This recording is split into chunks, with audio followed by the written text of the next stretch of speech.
देवी पार्वती ने दुर्गा महिषासुरमर्दिन का रूप धारण किया था और एक भयंकर युद्ध में महिषासुर का वध किया था। महिषी अपने प्रिय भाई की मृत्यु का बदला लेना चाहती थी। महिषी नामक भयानक राक्षसी ने ब्रह्मांड के निर्माता भगवान ब्रह्मा की कृपा प्राप्त करने के लिए कठोर तपस्या की। कई महीनों की तपस्या के बाद अंततः भगवान ब्रह्मा उनके सामने प्रकट हुए और उनसे अमरता के अलावा कोई भी वरदान मांगने को कहा। महिषी ने कुछ देर सोचा और प्रार्थना की कि उसे ऐसी शक्तियां प्राप्त करनी चाहिए ताकि वह केवल शिव और विष्णु के मिलन से जन्मे पुत्र द्वारा ही पराजित और मारी जा सके। वह जानती थी कि चूंकि दोनों देवता पुरुष थे, इसलिए उनके लिए एक साथ बच्चा पैदा करना असंभव होगा। भगवान ब्रह्मा से वरदान प्राप्त करने के बाद महिषी क्रूर और खतरनाक हो गई, क्योंकि वह किसी भी देवता से अपराजेय थी। इसलिए उसने देवराज इंद्र को हराकर देवलोक पर कब्जा कर लिया और देवताओं और मनुष्यों पर भी अत्याचार करना शुरू कर दिया। जब यह सब भगवान शिव को पता चला, तो वह भगवान विष्णु से मिलने गए और उन्हें महिषी की समस्या बताई। तब भगवान विष्णु ने अपना मोहिनी अवतार लिया। शिव ने विष्णु को मोहिनी के अवतार में देखा और तुरंत उनकी सुंदरता और उनके द्वारा उत्सर्जित दिव्य चमक से आकर्षित हो गए। वह उसके पास आया और उसके साथ एकजुट हो गया। समय आने पर मोहिनी ने एक पुत्र को जन्म दिया, जिसका नाम धर्मशास्ता या हरिहर रखा गया। देवताओं ने बच्चे को पंपा नदी के तट के पास रखा और स्वर्ग चले गए। इस बीच राजा राजशेखर, जो पंडालम राज्य के निसंतान राजा थे, अपने आदमियों के साथ नदी के पास शिकार के लिए निकले हुए थे। तभी उन्हें पास में कहीं से एक बच्चे के रोने की आवाज सुनाई देती है। खोजने के बाद उन्हें एक सुंदर और दिव्य बच्चा मिला। ऐसा माना जाता है कि इसी समय एक संत प्रकट हुए और उन्होंने राजा राजशेखर को संबोधित किया। संत ने उसे बच्चे को महल में ले जाने के लिए कहा और कहा कि जब बच्चा 12 साल का हो जाएगा तो उसे दिव्य कारण और उसका इतिहास पता चल जाएगा। इतना कहकर संत अंतर्ध्यान हो जाते हैं। छोटे बच्चे को घर ले जाने से आश्चर्यचकित और रोमांचित होकर राजशेखर ने अपनी रानी को घटना के बारे में बताया। वे दोनों जानते थे कि स्वयं शिव ने उन्हें एक बच्चे के रूप में इस चमकदार नन्ही परी से सम्मानित किया था। संत से मिले निर्देश के अनुसार उन्होंने बच्चे का नाम मणिकंठन रखा। एकमात्र व्यक्ति जो खुश नहीं था वह दरबार का दीवान था, जो राजशेखर के समय के बाद सिंहासन पर कब्जा करने की उम्मीद कर रहा था। एक बच्चे के रूप में मणिकंठन बेहद बुद्धिमान और अकुशल थे। उनका झुकाव स्वाभाविक रूप से मार्शल आर्ट और शास्त्रों की ओर था और अक्सर अपनी प्रतिभा और क्षमता से अपने गुरु को आश्चर्यचकित कर देते थे। एक बार लड़के ने एक अंधे और मूक लड़के के सिर पर अपना हाथ रखा था, जिससे उसे तुरंत दृष्टि और वाणी प्रदान की गई थी। तब राजकुमार ने अपने गुरु से अनुरोध किया कि वह इस घटना के बारे में किसी और को न बताएं। मणिकंठन के गुरु को तब एहसास हुआ कि यह कोई सामान्य इंसान नहीं था। अपनी पढ़ाई पूरी करने के बाद मणिकंठन अपने गुरु को दक्षिणा देने और उनका आशीर्वाद लेने गए। इसी बीच बाद रानी ने एक और पुत्र को जन्म दिया, जिसका नाम उन्होंने राजा राजन रखा।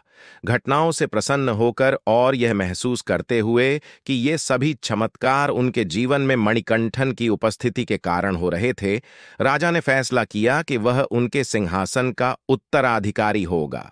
चतुर दीवान को छोड़कर सभी लोग राजा के फैसले पर खुश हुए।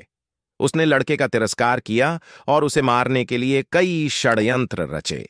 उसने कई चीजें करने की कोशिश की और यहां तक कि लड़के के भोजन में जहर भी मिला दिया। वह खूबसूरत जवान लड़का हर बार बाल बाल बच गया।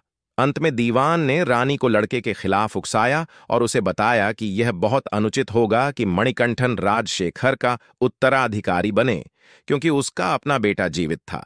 उसने एक मास्टर प्लान बनाया और उससे बीमारी का बहाना करने को कहा। उसे यह भी आश्वासन दिया कि उसका निजी चिकित्सक यह घोषणा करेगा कि वह केवल बाघिन के दूध के प्रयोग से ही ठीक हो सकती है।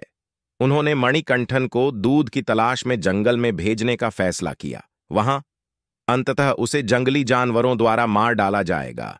यदि वह किसी तरह घर लौट भी आता तो भी वह अपने कार्य में असफल हो जाता और यह उसके लिए बहुत बड़ा अपमान होता। रानी दीवान की योजना पर सहमत हो गई और ऐसा व्यवहार किया मानो वह गंभीर सिरदर्द से पीड़ित हो। राजा के चिकित्सकों ने अपनी पूरी कोशिश की, लेकिन इस सिरदर्द का कारण नहीं बता सके। आखिरकार दीवान के साथी ने कहा कि वह केवल दूध पिलाती बाघिन के दूध से ही ठीक हो सकती है। योजना अच्छी तरह से चल रही थी और अय्यप्पा को बाघिन का दूध लाने के लिए भेजा गया था। राजा अपने प्रिय पुत्र के प्रस्थान की व्यवस्था करता है। हालांकि अय्यप्पा ने अपने साथ कोई भी सेना ले जाने से इनकार कर दिया। उन्हें भगवान शिव की याद में पर्याप्त भोजन सामग्री और 3 आंखों वाले नारियल के साथ भेजा गया था। भगवान शिव द्वारा भेजे गए पंचभूत भी अयप्पा के साथ जंगल में गए। माना जाता है कि उसने उस दिव्य उद्देश्य के लिए जंगल में प्रवेश किया था जिसके लिए उसका जन्म हुआ था, असुर राजकुमारी महिषी की मृत्यु के लिए। फिर उसने महिषी के साथ भयंकर युद्ध किया और उसे देवलोक स्वर्ग से नीचे फेंक दिया। वहां से वह अजूथा नदी के तट पर गिरी। वे अजूथा नदी पर फिर से भिड़ गए। युद्ध के अंत में अय्यप्पा महिषी की छाती पर चढ़ गए और जमकर नृत्य किया। तब महिषी को उस दिव्य शक्ति का एहसास हुआ जो उस पर नृत्य कर रही थी, और उसे एहसास हुआ कि वह कोई और नहीं बल्कि हरि और हर, भगवान विष्णु और भगवान शिव के पुत्र थे। उसे एहसास हुआ कि यह उसका अंत था और मर गई। महिषी का बदला लेने के बाद भगवान शिव प्रकट होते हैं और कहते हैं कि एक और काम करना बाकी था। उन्होंने अयप्पा को राजा राजशेखर से अपनी पहचान बताने के लिए कहा, क्योंकि उन्होंने उनके प्रति सबसे अधिक चिंता दिखाई थी। भगवान शिव ने अयप्पा से कहा कि भगवान इंद्र एक बाघ के रूप में उनके साथ रहेंगे। मणिकांता को बाघ पर बैठाकर और बाघिनों के भेष में सभी देवी देवता उनके साथ महल में आए। बाघों के झुंड को महल में प्रवेश करते देख राजपरिवार भयभीत हो गया और मणिकंदन की दिव्यता को समझ गया। यह देखकर रानी और मंत्री ने अपने कार्यों को कबूल किया और अयप्पा की दिव्य पहचान को महसूस किया। इसके बाद राजा ने भगवान मणिकांत से प्रार्थना की कि वह उन्हें एक मंदिर बनाने और उसे समर्पित करने की अनुमति दें, और भगवान ने सहमति दे दी। राजा के अनुरोध पर अय्यपापा राजा द्वारा एक मंदिर बनवाने के लिए सहमत हो गए। अयप्पा ने एक तीर चलाया जो सबरीमाला के शीर्ष पर गिरा और राजा से कहा कि वह पवित्र नदी पंपा के उत्तर में सबरीमाला में एक मंदिर का निर्माण कर सकते हैं और वहां अपने देवता स्थापित कर सकते हैं। अयप्पा ने यह भी बताया कि सबरीमाला तीर्थ यात्रा कैसे की जाएगी।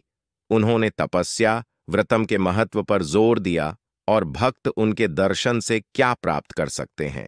फिर उसने राजा और वहां इकट्ठे हुए अन्य सभी लोगों को आशीर्वाद दिया और गायब हो गया।